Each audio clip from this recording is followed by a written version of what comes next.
Pengembangan pembelajaran tematik 1, kelas 5, subtema 3 dengan judul Bagaimana tubuh mengolah makanan dengan media audio. Untuk memenuhi mata kuliah pengembangan bahan ajar kelompok 3 yang beranggotakan 1. Diana Dwi Fatma Lestari, 2. Nikmatul Lailiyah, 3. Hasnia Marsudina, 4.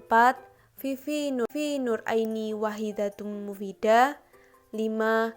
Junita Eka Nurlaili, 6. Fauziah Latif. Assalamualaikum warahmatullahi wabarakatuh.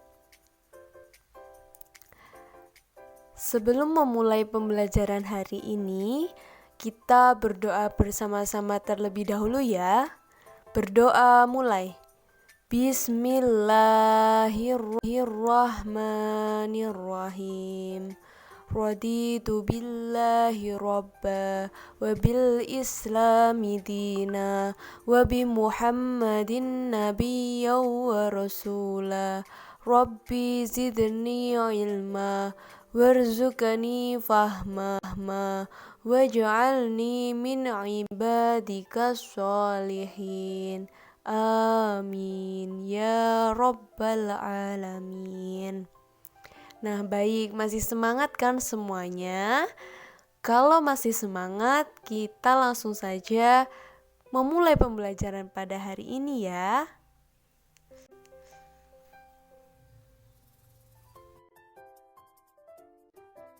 Pembelajaran 1. Apakah kalian selalu makan makanan sehat seperti yang kalian lihat pada gambar?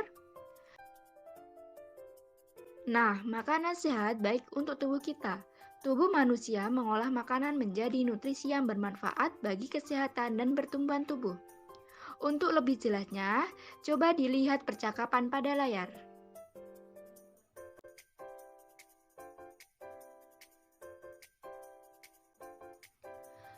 Makanan sehat penting bagi tubuh kita.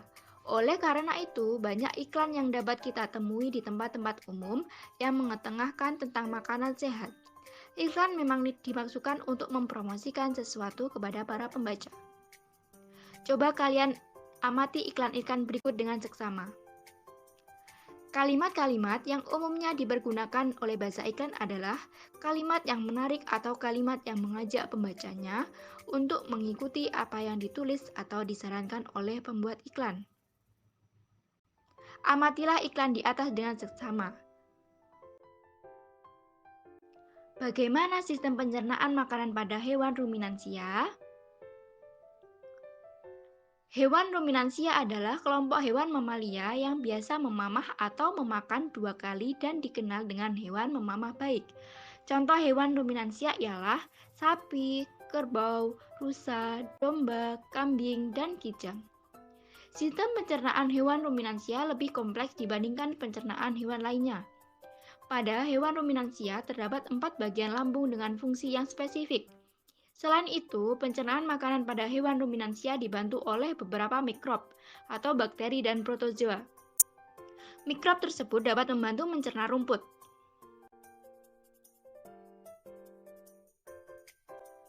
Kemudian mekanisme pencernaan makanan pada hewan ruminansia. Seperti yang telah dijelaskan sebelumnya, salah satu contoh hewan ruminansia ialah sapi. Makanan seperti rumput pertama kali masuk ke dalam mulut sapi. Di dalam mulut terdapat organ-organ pencernaan sebagai berikut. Yang pertama, gigi. Gigi sapi tersusun dari gigi seri yang berguna untuk memotong makanan dan gigi geraham untuk mengunyah makanan. Kemudian lidah. Lidah sapi berguna untuk merenggut rumput atau makanan dan mendorong makanan yang sudah dikunyah menuju lambung. Kemudian saliva. Saliva merupakan cairan atau enzim khusus yang dihasilkan oleh kelenjar pada sapi yang kemudian disalurkan ke dalam rongga mulut. Lambung sapi berbeda dengan lambung manusia. Ukurannya jauh lebih besar. Lambung sapi merupakan organ pencernaan yang sangat penting bagi sapi. Lambung sapi terdiri atas 4 bagian, yaitu rumen, retikulum, omasum, dan obamasum. Oleh karena itu, sapi dikatakan memiliki 4 perut. Kemudian bagian-bagian dari lambung sapi. Yang pertama, rumen atau perut besar. Tempat terjadinya pencernaan dengan bantuan mikroba. Di sini makanan dicerna hingga menjadi bubur dengan gerakan mengaduk yang dilakukan oleh dinding rumen. Pada saat sapi beristirahat, makanan kembali ke mulut dan dikunyah kembali. Setelah dikunyah untuk yang kedua kalinya, makanan masuk ke retikulum atau perut jala. Kemudian retikulum atau perut jala. Di dalam retikulum, makanan kembali mengalami proses fermentasi dengan bantuan bakteri anaerob dan protozoa. Di dalam bagian perut ini terjadi proses absorpsi dan penyaringan benda-benda asing yang masuk bersama makanan sehingga tidak masuk ke omasum atau perut kitab. Selanjutnya, omasum atau perut kitab. Di dalam omasum, makanan dicerna dengan bantuan enzim pencernaan. Selanjutnya, makanan masuk ke abomasum. Abomasum atau perut masam, yaitu perut bagian inilah yang sebenarnya disebut dengan lambung. Di sini makanan dicerna dengan bantuan enzim pencernaan pepsin yang dihasilkan oleh abomasum. Setelah melewati seluruh proses pencernaan makanan di dalam abomasum, makanan bergerak menuju usus halus. Panjang usus halus seekor sapi dewasa dapat mencapai 40 meter. Di dalam usus halus terjadi proses absorpsi dan fermentasi. Selanjutnya, sisa-sisa makanan akan dikeluarkan melalui anus.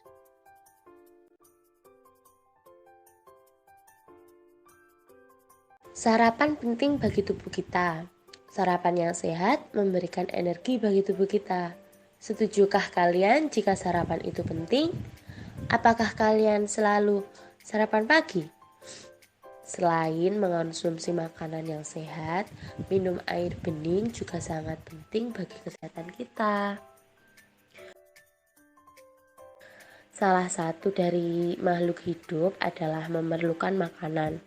Makanan yang telah dimakan akan diuraikan dalam sistem pencernaan menjadi sumber energi, komponen penyusun sel dan jaringan, serta nutrisi yang dibutuhkan oleh tubuh.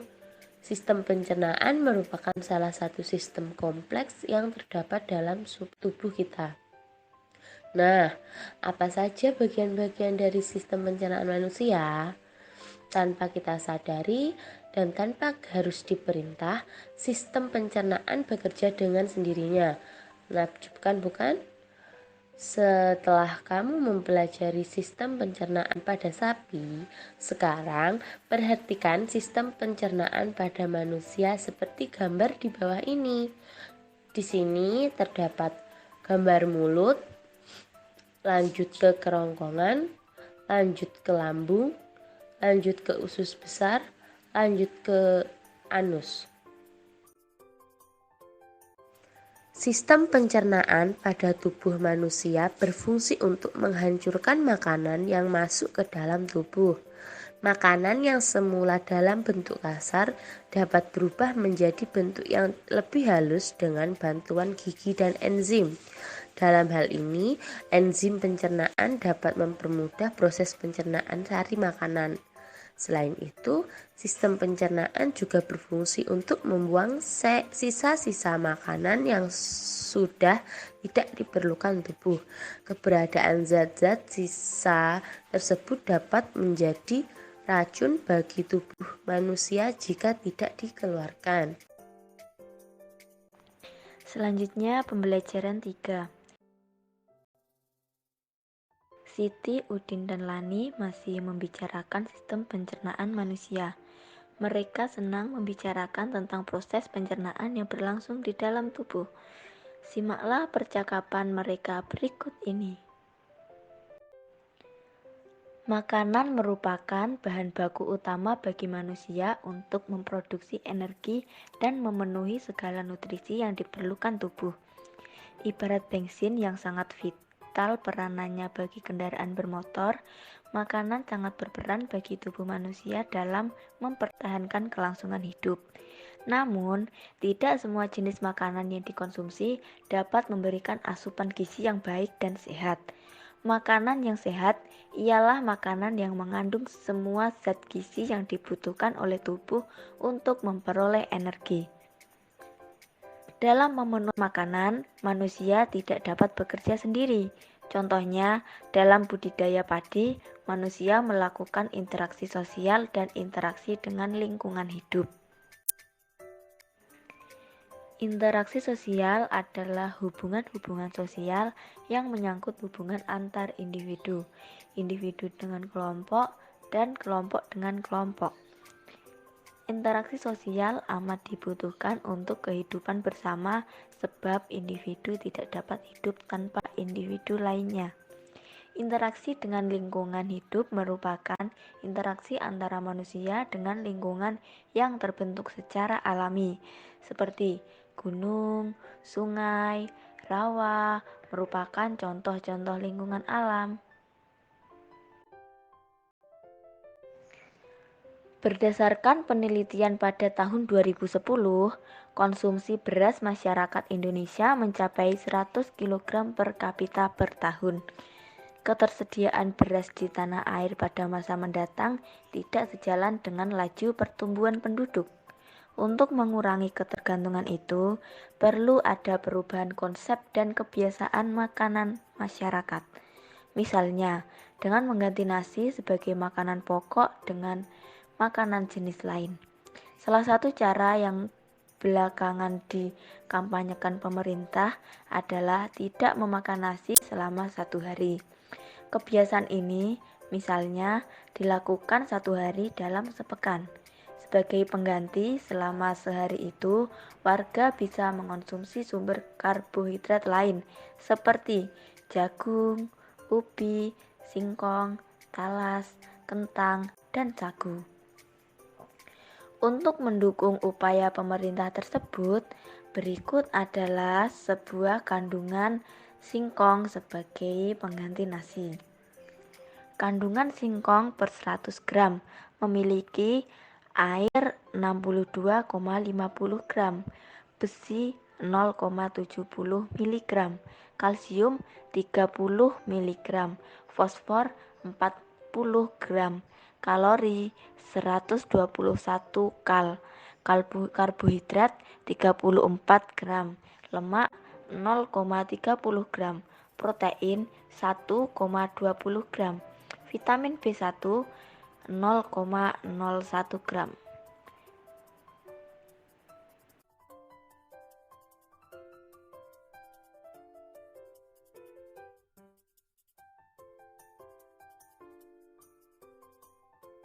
Ayo membaca. Cermati percakapan Siti dan Lani. Bacalah percakapan mereka secara bergantian. Ternyata tidak hanya buah-buahan yang bermanfaat untuk tubuh kita. Sayuran pun memiliki manfaat yang luar biasa loh. Aku lebih suka wortel dibandingkan dengan sayuran lainnya. Oh ya? Mengapa kamu lebih suka wortelan? Tentu saja, aku lebih suka wortel karena wortel mengandung vitamin A yang tinggi. Wortel ini sangat baik untuk mataku. Oh, iya juga ya, Lan. Aku jadi ingin lebih tahu tentang wortel dan petani wortel. Ayo berlatih. Buatlah sebuah peta pikiran dengan menjawab beberapa pertanyaan berikut. Pertanyaan pertama, dari mana sayur kita dapatkan? Pertanyaan kedua, siapa yang menanam sayur? Pertanyaan ketiga, apakah peranan petani bagi kehidupan kita? Pertanyaan keempat, bagaimana cara petani sayur memanfaatkan lingkungan hidup? Tuliskan jawaban pada kolom berikut.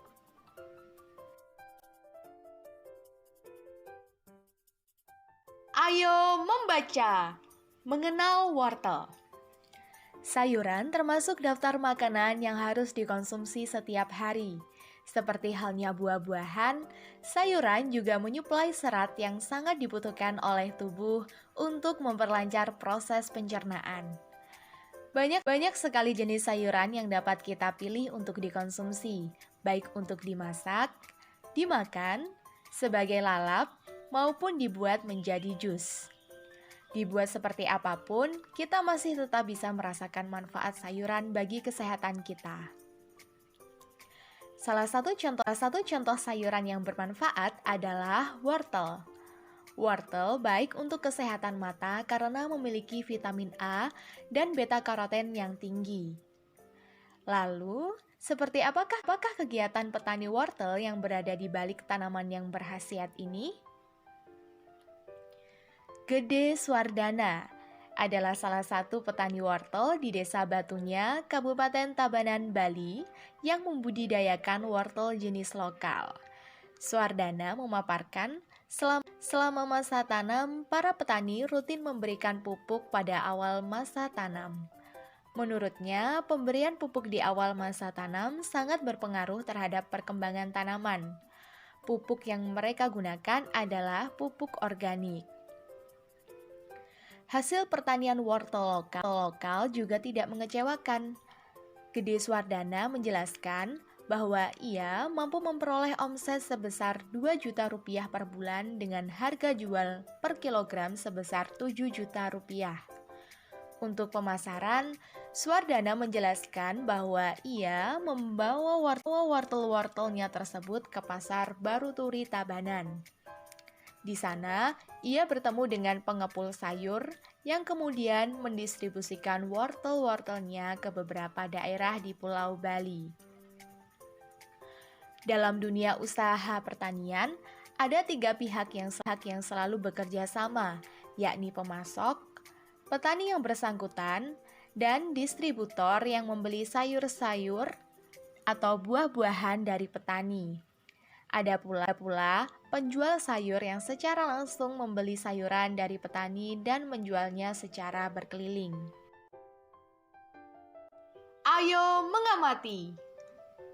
Berikut adalah beberapa contoh iklan masyarakat yang berkaitan dengan kehidupan bermasyarakat, keberagaman adat istiadat, suku bangsa, dan agama. Terdapat 2 gambar. Gambar pertama, sebatang lidi.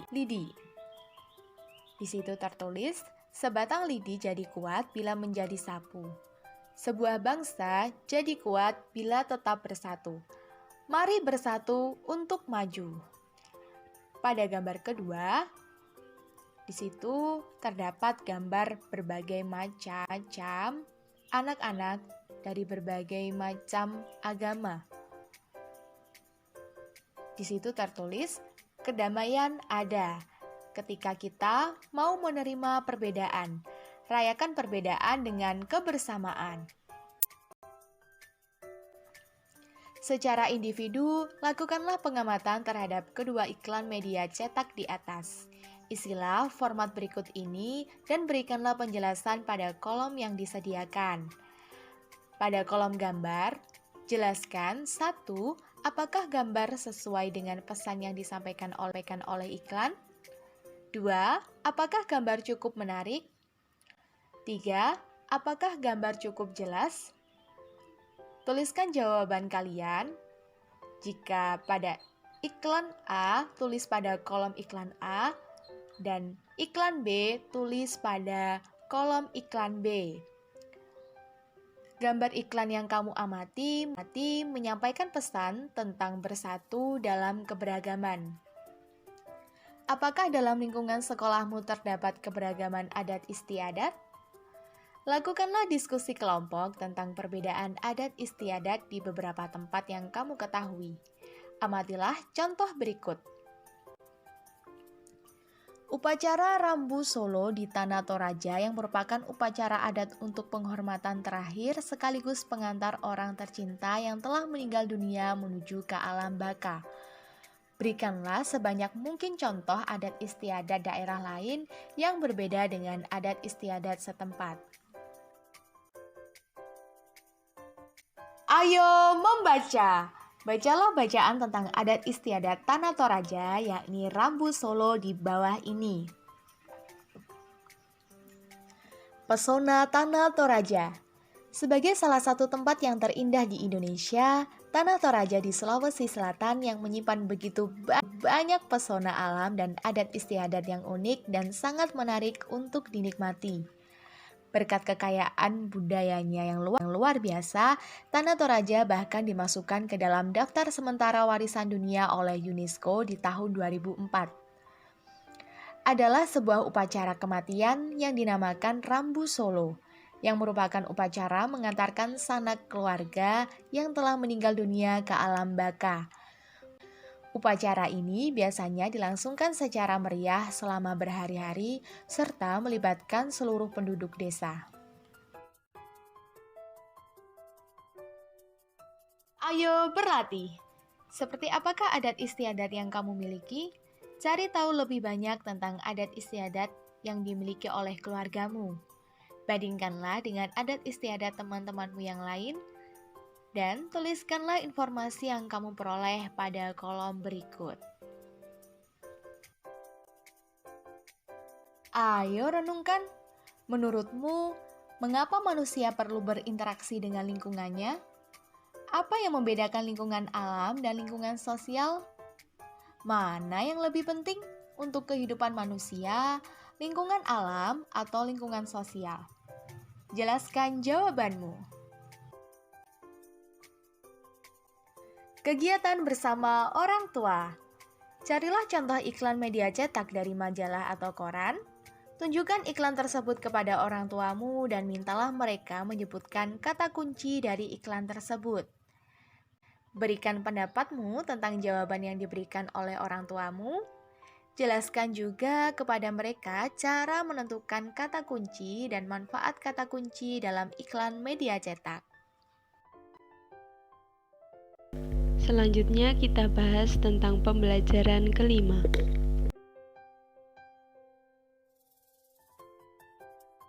Mari sama-sama kita memperhatikan pada layar. Suatu pagi, Dayu mengeluh sakit perut saat ia sedang berbaris dan bersiap masuk ke kelas. Setelah dicari tahu, ternyata Dayu tidak sarapan. Malam sebelumnya, ia juga terlambat makan malam. Akhirnya sakit mahnya pun kambuh. Dokter berkata, banyak orang berpikir bahwa penyakit mah hanya bisa diderita oleh orang dewasa. Ternyata anak-anak pun bisa terkena mah. Apa penyebabnya? Apakah gejala mah yang dialami anak-anak sama dengan yang dialami orang dewasa? Pada anak-anak yang mudah memproduksi gas pada lambungnya memiliki pantangan makanan. Misalnya, tidak boleh makan pedas dan asam. Mereka harus banyak makan sayur dan buah, serta tidak boleh terlalu banyak makan mie instan. Oleh sebab itu, anak-anak perlu terus diingatkan untuk selalu menjaga apa yang mereka makan. Fungsi alat perencanaan kita adalah untuk memproses pemecahan makanan menjadi sari-sari makanan, sehingga dapat digunakan oleh tubuh. Untuk mencerna makanan, diperlukan organ pencernaan. Bahan makanan yang kita makan tidak langsung diserap oleh sel-sel tubuh. Nah, sebelum diserap, bahan makanan harus dicerna melalui proses pencernaan.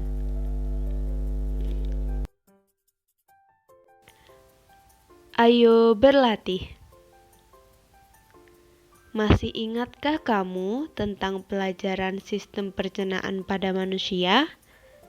Sistem pencernaan kita terdiri atas berbagai organ yang membantu dalam pencernaan makanan dan asimilasi nutrisi. Jadi, apa itu pencernaan? Coba kalian jawab pertanyaan tersebut di dalam kotak jawaban. Nah, untuk mengenal lebih baik lagi sistem pencernaan, coba kamu lengkapi diagram di bawah ini. Ayo membaca. Alat-alat pencernaan kita terdiri atas mulut, kerongkongan, lambung, usus halus, usus besar, dan anus. Nah, bersama dengan kelompokmu, lengkapilah informasi tentang organ-organ pencernaan di bawah ini. Yang pertama adalah apa sih fungsi dari mulut? Coba kalian jawab di kotak jawaban ya. Terus yang kedua yaitu fungsi kerongkongan. Nah, apa sih fungsi kerongkongan? Nah, coba kalian juga jawab di kotak jawaban ya. Yang ketiga, fungsi lambung. Nah, apa sih fungsi lambung? Yang keempat ada fungsi usus halus. Nah, coba kalian cari tahu fungsi usus halus itu apa ya. Dan yang terakhir, fungsi usus besar. Nah, kalian harus tahu semua fungsi-fungsi dari alat pencernaan kita ya. Pembelajaran 6. Ayo mengamati. Amatilah iklan pada di layar. Catatlah hal-hal kecil yang menurutmu penting dan terdapat di dalam iklan tersebut.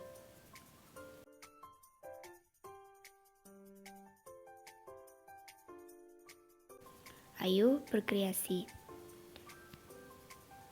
Dayu, Lani, dan teman-teman sekelompoknya sedang bekerja mempersiapkan tugas membuat iklan dengan topik gaya hidup sehat.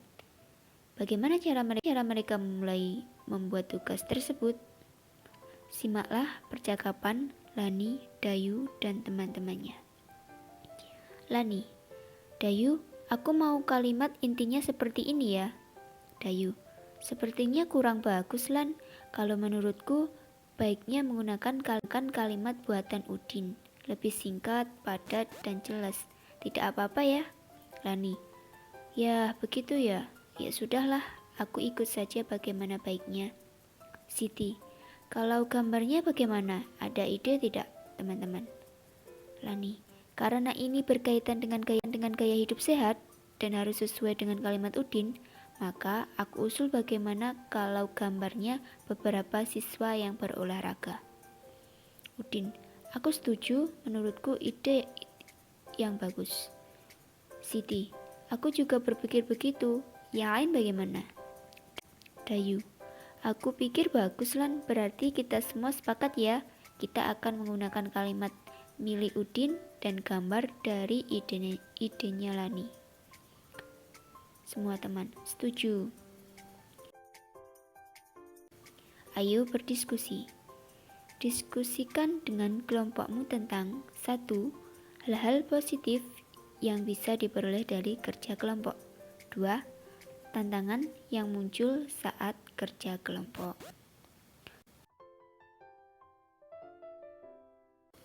Ayo berlatih. Perhatikan gambar yang ada di layar. Identifikasikan alat-alat musik pada gambar. Apakah nama alat-alat musik tersebut dan dari mana asalnya? Contoh, gambar C, nama alat musik angklung, asal daerah Jawa Barat. Selanjutnya, apakah perbedaan alat musik A dan B? Apakah perbedaan alat musik C dan D? Apakah alat musik khas daerah tempat tinggalmu? Ayo renungkan. Setiap orang memiliki pendapat dan pandangan yang berbeda. Menurutmu, sikap apa yang harus dimiliki agar dapat menyatukan berbagai perbedaan yang ada? Kegiatan bersama orang tua. Bersama dengan orang tuamu, cobalah temukan kegiatan-kegiatan yang biasa kamu lakukan di rumah yang mencerminkan kerjasama antar anggota keluarga. Apakah dalam keluargamu pernah ada perbedaan pendapat? Bagaimana keluargamu mengatasi perbedaan pendapat tersebut?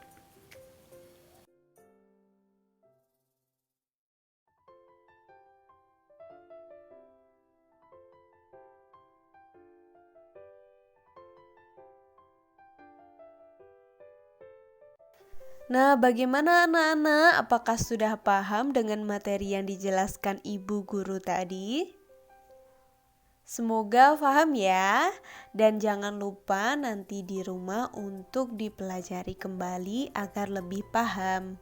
Oke? Oke. Untuk mengakhiri pembelajaran pada hari ini, kurang lebihnya Ibu mohon maaf. Wassalamualaikum warahmatullahi wabarakatuh.